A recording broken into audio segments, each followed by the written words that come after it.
dans les EHPAD, qui ont empêché en fait de traiter, de soigner, d'abréger les souffrances de ceux qui étaient atteints du Covid-19 et qui avaient des problèmes respiratoires.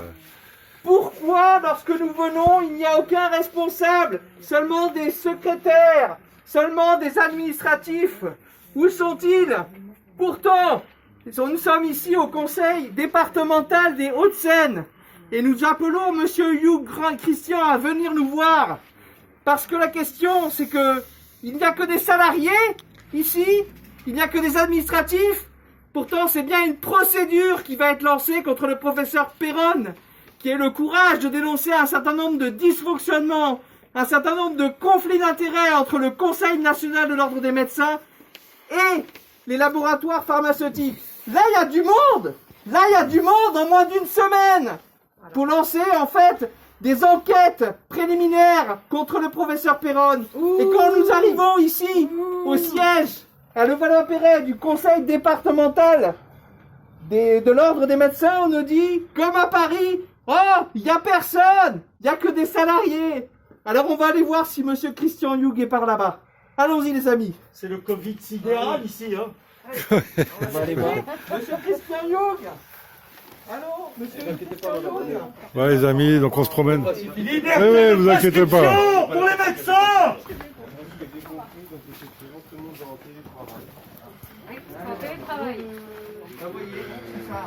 Bon les amis, on est dans l'ordre des médecins de Hauts-de-Seine. Liberté de prescription pour les médecins. Liberté il semble de que... prescription pour les médecins. Avance, avance. Pour les médecins.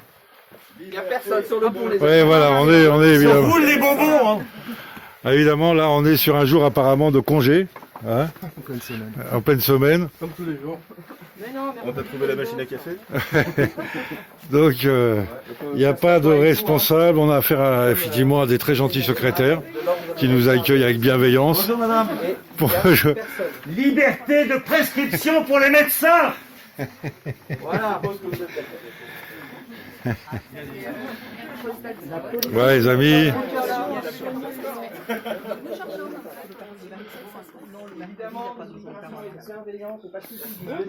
Voilà, donc il n'y a pas de permanence, C'est on devenu tombe une véritable mal. officine de l'OMS ici, hein, vraiment. Donc voilà. Voilà, c'est ça, exactement. Ça, Vous pensez que le Conseil national de l'ordre des médecins et entre le Conseil départemental de Hauts-de-Seine était sur le pont? Puisqu'apparemment, lorsque des jeunes internes à Paris lancent une pétition contre les propos de M. Péronne et qu'en moins d'une semaine, le Conseil départemental des Hauts-de-Seine est capable de dire on va faire une pré-enquête. Donc quand il faut, vous êtes sur le pont. Et quand on vient demander des responsables, il n'y a personne. Il y a une semaine, il y a 10 jours, on a été au Conseil national de l'ordre des médecins à Paris. Même réponse. Oh, je suis une salariée, je ne peux rien dire. On a laissé nos coordonnées pour... Pourtant, on n'est pas matinaux, là, il est 11h11. Personne. 11h11, les mecs, qu'est-ce qu'ils font? Ils se roulent les bonbons en permanence. Quels sont leurs horaires à vos employeurs, à vos patrons là? Est-ce que vous saviez que la pétition qui a engagé ensuite les premières... l'enquête préliminaire de votre conseil départemental de Hauts-de-Seine qui a été interpellé par le Conseil national de l'ordre des médecins pour les propos de M. Péronne. Cette pétition vient d'un jeune interne qui s'appelle Nathan Pfeiffer Smadja. Vous savez où il fait sa thèse actuellement? Dans quel endroit il fait sa thèse? À l'INSERM. L'INSERM, gouverné par Yves Lévy, le mari d'Agnès Buzyn. On n'est pas en plein milieu conflit d'intérêts, dénoncé entre autres par Péronne, par Raoul, par des médecins dans la Moselle.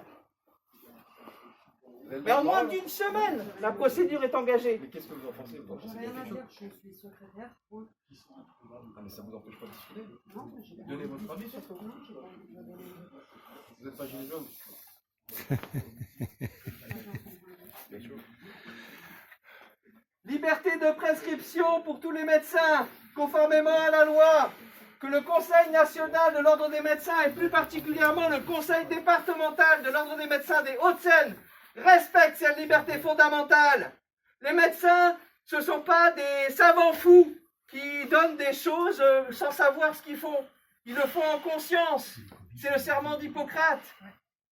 Alors qu'on arrête d'harceler, de pourchasser des médecins qui essayent de soigner leurs patients. Le cas de Perrin n'est pas un cas isolé. Pendant la crise du Covid-19, un certain nombre de médecins ont traité leurs patients dans le silence médiatique pour ne pas avoir de problème. On se souvient de ces 2 médecins, dont une médecin de Moselle, qui ont fait un traitement spécifique, qui n'est pas l'hydroxychloroquine, mais un autre traitement contre le Covid-19. Et on se souvient comment a réagi le conseil départemental de l'ordre des médecins de Moselle. De la même façon qu'avec Péronne, on a lancé des poursuites contre ces gens-là parce qu'ils avaient osé, dans les médias locaux, expliquer ce qu'ils faisaient. Voilà la réalité des choses. Ça, c'était il y a 2 mois. Maintenant, c'est contre Péronne. Et demain, ce sera contre qui? À un moment donné, il y a des responsabilités. Le peuple, la nation doit demander des comptes, doit demander des responsabilités.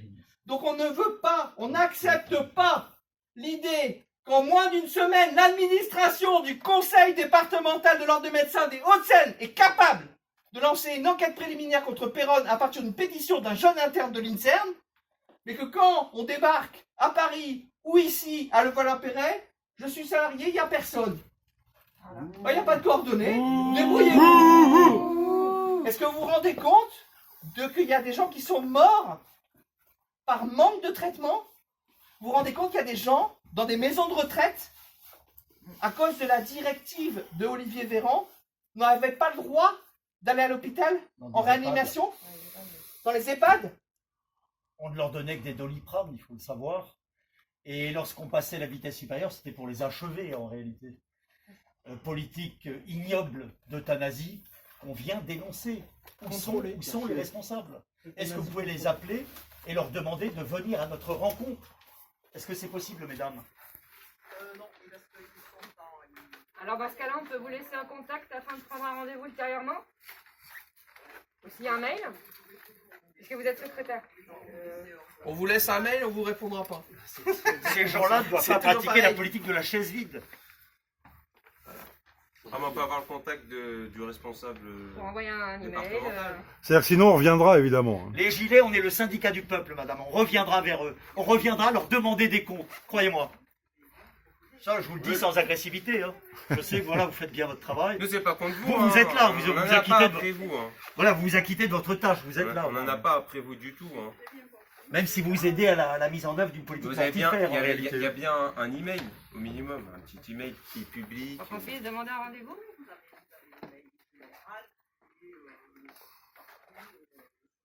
Vous pouvez me l'écrire sur un petit papier, vous l'avez vous s'il directement. vous plaît?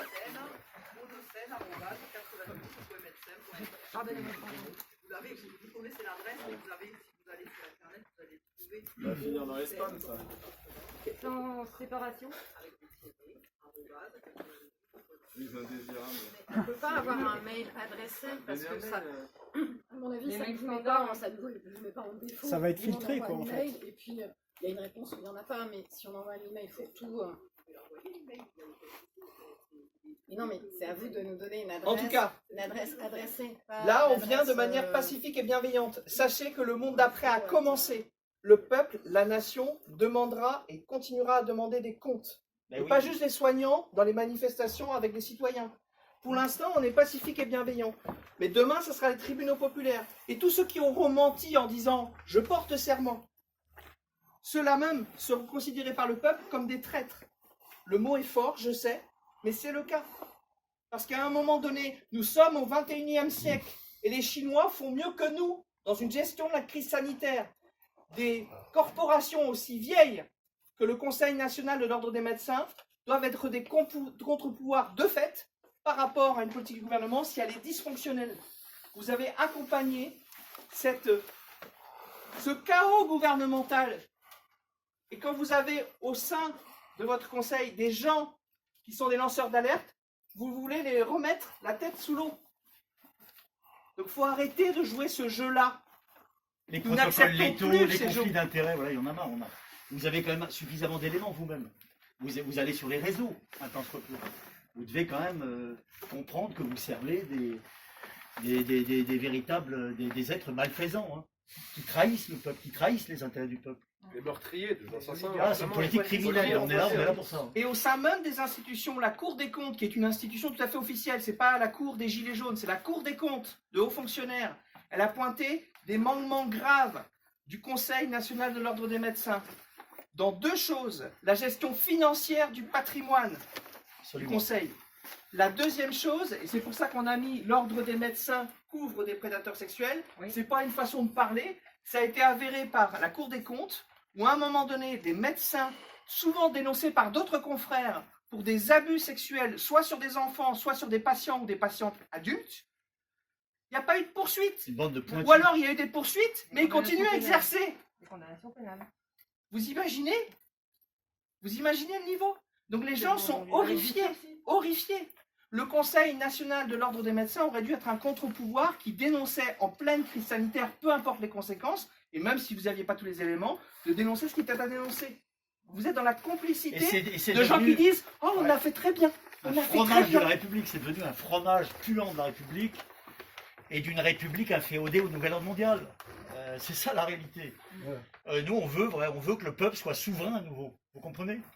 On est dans une optique démocratique, de démocratie directe.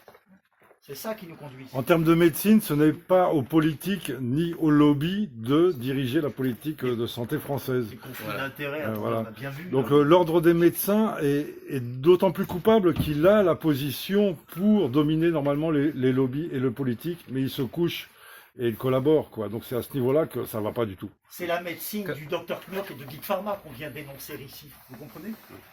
Et moi, je suis quand même atterré. Je refais un tour pour nos internautes. On a quand même 300 personnes en direct. Voilà. Pour le conseil départemental de l'ordre des médecins des Hauts-de-Seine, Faut il n'y demander a au chef. personne sur le pont. Il peut venir avec un masque et faire son travail. Et être sur le pont et répondre à nos questions. Il y a une comptable qui travaille, et la comptable. Bravo, la comptable. Mais le reste, il n'y a personne. Bon, les amis. Non, mais ils sont pas là, ça c'est clair. Donc là, on est, voilà, donc il y a l'ordre des médecins. Et donc bon bah voilà, donc on a fait chou blanc, c'est ça les opérations. Hein, de temps en temps, on est tombé sur le mauvais jour. Un jour où les secrétaires sont là, c'est super, mais pas les responsables. Donc évidemment, on peut pas mettre la pression qu'on veut, mais enfin bon voilà, encore une fois, médiatiquement on le fait. Et puis ça nous empêchera pas de revenir la prochaine fois. Donc les amis, bonne journée, à très bientôt. On ne lâche rien.